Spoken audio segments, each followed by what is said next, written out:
What is up, everybody? This is Rick Grimes for President, back again for yet another Walking Dead episode review.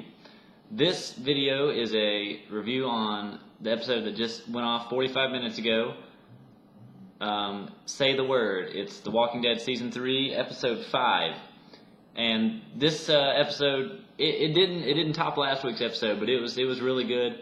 This episode had a bunch of dialogue in it, which is building suspense for the upcoming episodes, which are going to get pretty crazy. So let's get started here.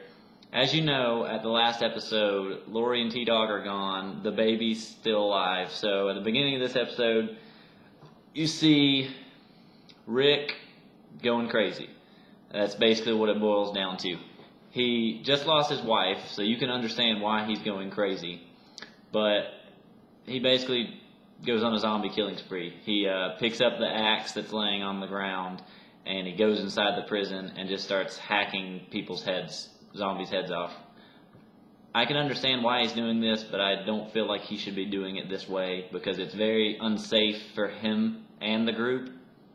You still don't know where Carol is, and you don't find out this whole episode, which is kind of stupid, but that's alright. I think she's still alive, so we'll see. I'm pretty sure she is. As you know, the baby, it's alive, it's good to go, but it needs formula. It needs to eat, it needs to survive, so somebody has to make a trip to get formula.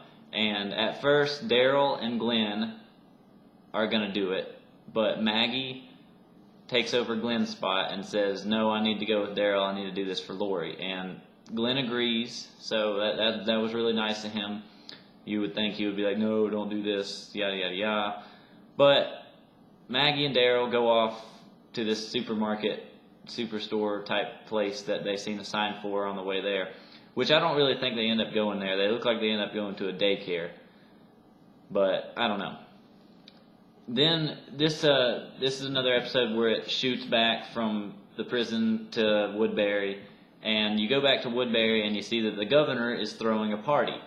I guess this party is for surviving or whatever, that this is such a good neighborhood. I don't know. Everybody's, happy and cheerful. They have colorful cups, woohoo. And Andrea's having a good time, but of course Michonne's still being Michonne, and she's not buying it.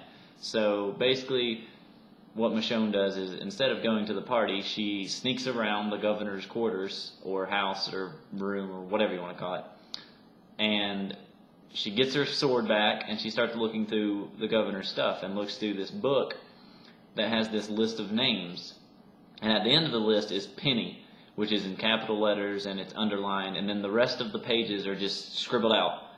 So I don't know if Penny was his wife or his daughter or whatever, because right before this you see the governor preparing for the party, I guess, and you see him brushing a girl's hair, and then you find out that it's a zombie, which I think is his daughter. I'm pretty sure it's his daughter that he's still keeping alive. I guess I can't really say alive, but and he's trying to take care of her, and she kind of goes crazy, and he kind of has to calm her down, which is really weird. But everybody's been keeping zombies alive this episode, or this series. You see Herschel did it in the barn, and Michonne did it, and so I don't know what's up with that. I guess it's just weird people's mindsets in this.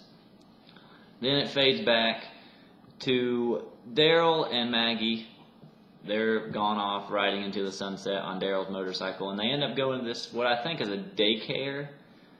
I don't know, correct me if I'm wrong, but they're going through, they're scavenging for supplies, they're getting everything they can, which is smart. They should get literally everything they can. And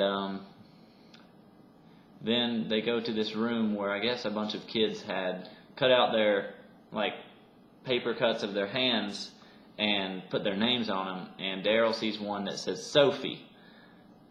And you see this kind of click with his emotional side, because he then remembers Carol and Sophia and that whole big whatever that happened with them. And then you start to see a little bit of suspense, and they think that there's a walker in there, but it ends up being a possum, and Daryl ends up shooting it with a crossbow and saying, well, here's tonight's dinner. And they go back to the prison, and everybody's happy that they got formula for the baby, and Daryl is rocking the baby, and because the baby is crying in Carl's arms, and Daryl's rocking the baby, and it starts to be quiet, which I think this baby is going to be a really big obstacle, or a little obstacle, however you want to put it, in this now, because it's going to be in the way. They're going to try to protect it at all times. They're going to risk themselves. I don't know. This is a little bit of a spoiler. For comic book readers, you know that the character Sophia is still alive in the comics. She's still good to go. And when Daryl asks if they have any names for the baby, Carl suggests Sophia first thing. Then he suggests some other names, and finally he suggests Lori at the very end. My prediction, I don't know if this is right, this could be completely out of the water, is that the baby ends up being named Sophia. Maybe, if Rick agrees, who knows if he's going to even take care of the baby. And that Sophia grows up and continues throughout the comics like the Sophia in the comics is now. Now, I don't know if that's going to happen. That's just a prediction. But it's not really a spoiler. It kind of is. Not really, though. But back to the episode. After Carl suggests Lori, everything kind of gets quiet. But Rick breaks the silence with his comic relief of calling the baby Little Ass Kicker, which is really, really funny. And then it fades back. You go back to Woodbury, and Michonne's leaving now. She wants to leave. She wants out of there. She knows what the governor's doing. She found a place where walkers were gated up. She broke the chain, and she had herself a little fun, and she sliced them all up, which was really awesome because her finesse was insane, and she's really, really good with a sword. And you'll start to love her more and more as this season progresses. But she knows what the governor's up to, and she tries to explain to Andrea, but Andrea doesn't listen. So Michonne leaves on her own. Andrea doesn't go with her because Andrea wants to stay and be safe, which I can understand that. But she went through all of Season 1 and all of Season 2, and she survived with the group.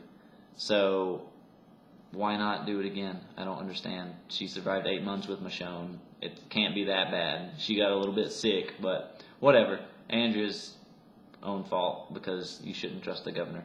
Just saying.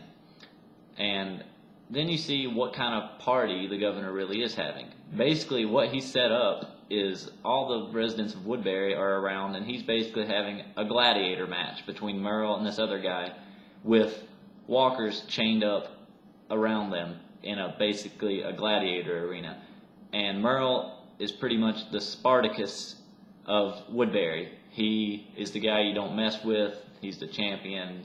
You fight him, you lose, whatever. And so Andrea kind of gets disgusted by this because she doesn't think this is right at all. Everybody's cheering and having a good time. And the governor's doing this to show the residents of Woodbury that you shouldn't be scared of the walkers, that anybody can take them on, which is dumb because it's endangering them all by keeping them alive in the first place. But it's the governor, and he's insane anyway. So, back to the prison. You see now Rick, he's gone crazy. He flipped out on Glenn, and now he's searching through the prison. He's looking for where Lori died, and he finds the place, but he sees just blood splattered everywhere. And he doesn't find Lori's body. And then he sees a walker sitting there with a full stomach, just had himself a good meal. He assumes that walker ate Lori. He shoots that walker in the mouth and starts stabbing his stomach, and assuming that Lori was in there. And then he goes over in his corner and starts hearing baby sounds and different voices, and then he hears a phone ring. And this is a big spoiler alert. Comic book readers know who was on the other end of the phone. If you don't want to know, cut the video off now. This means you, Aaron Crunk, because I know you don't want to know. Anyways, Lori was on the other end of the phone. I know what you guys are thinking. No, what? She's dead. Is it a hallucination? Is it really Lori? I'm not going to say any more past that. Comic book readers, you know, but Lori is on the other end of the phone. And that phone becomes a big part of Rick's life from here on out. So I hope you guys are watching The Walking Dead and keeping up with everything and watching my videos, because I really enjoy all the views I'm getting. And I hope you guys are enjoying them, because I'm enjoying making them. You can see my beard and my hair grow throughout these videos. I've been watching them, but there's no Shade November, so I don't care. But I love making these videos, and I love that you guys are watching them. If you have any questions about The Walking Dead or anything, just let me know. Leave a comment, comment, subscribe. I'll be posting these every week after The Walking Dead, so just keep watching them. Appreciate you guys. See you later.